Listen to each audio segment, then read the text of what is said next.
হাত থেকে দেশকে মুক্ত করবার জন্য এখন থেকে যা আছে তাই দিয়ে নামতে হবে। আর দেশের জনগণই আমাদের শক্তি, জনগণকে নিয়েই আমাদের এগিয়ে যেতে হবে।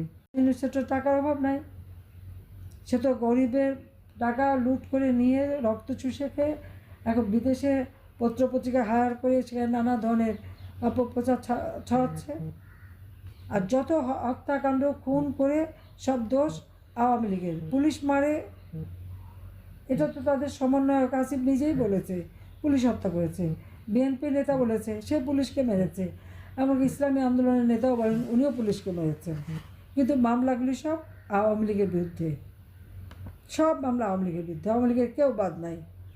তো কত মামলা, আমার মনে হয় যত মামলা দিয়েছে তার একটা হিসাব বের করলে ইউনূসের নাম ওই গিনিস বুক অফ রেকর্ডে যাবে, যে সে কত মানুষের বিরুদ্ধে কত মামলা করতে পারে, একটা দলকে ঘায়াল করার জন্য কি কত হাজার হাজার কর্মী নেতাকর্মীকে জেলে পুরতে পারে, এবং কত লক্ষ নেতাকর্মী মানুষের বিরুদ্ধে মামলা দিয়ে আসামি করতে পারে।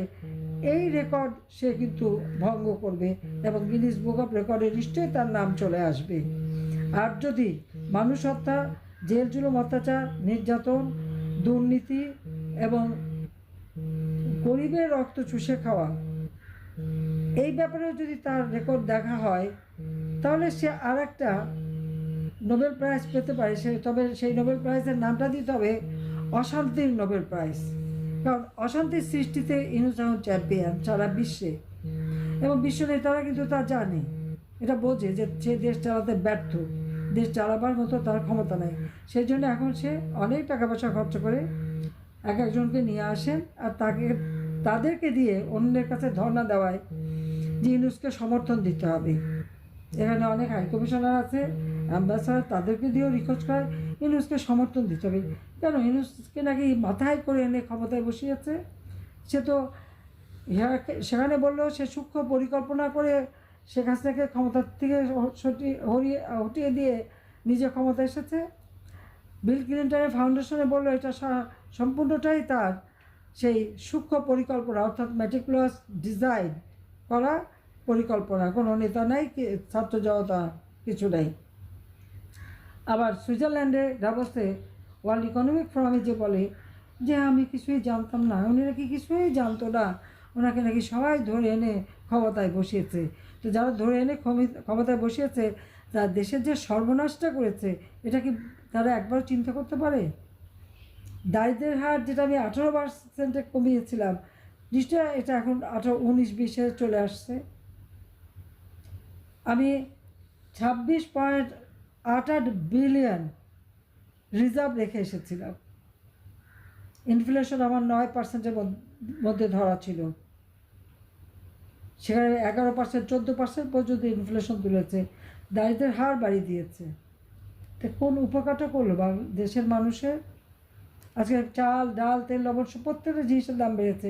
আমাদের শীতকালে এই সময় তো সাধারণত জিনিসের দাম বাড়ার কথা না, কিন্তু তারপরেও সব জিনিসের দাম বেড়েছে। আবার বলে জিনিসের দাম নাকি কমিয়ে দিয়েছে। কমানোটা কি?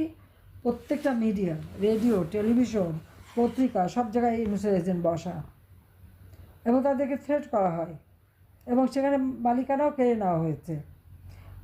বাজারে যে টেলিভিশন নিয়ে যাবে আগে বলে দেয় দাম কমিয়ে দিতে, যদি কমিয়ে না বলে তো ওই দোকানও থাকবে না, লুটপাট করবে, আর টেলিভিশনও থাকবে না, জ্বালিয়ে দেবে। তখন তারা কম করে দাম বলতে বাধ্য হয়।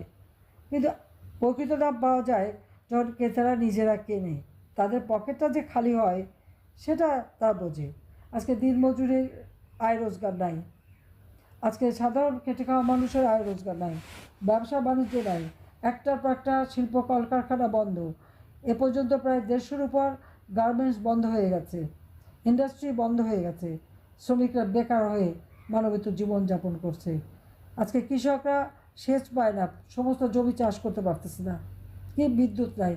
আমি তো প্রত্যেক ঘরে ঘরে বিদ্যুৎ দিয়ে এসেছি, বিদ্যুতের তো কোনো কমতি ছিল না। 28,000 মেগাওয়াটের মতো বিদ্যুৎ উৎপাদনের সক্ষমতা আমরা অর্জন করেছি। আমাদের যেটা চাহিদা হতো 16,000 মেগাওয়াট, 17,000 মেগাওয়াট, আমরা তা উৎপাদন করতাম। এখন হচ্ছে না কেন?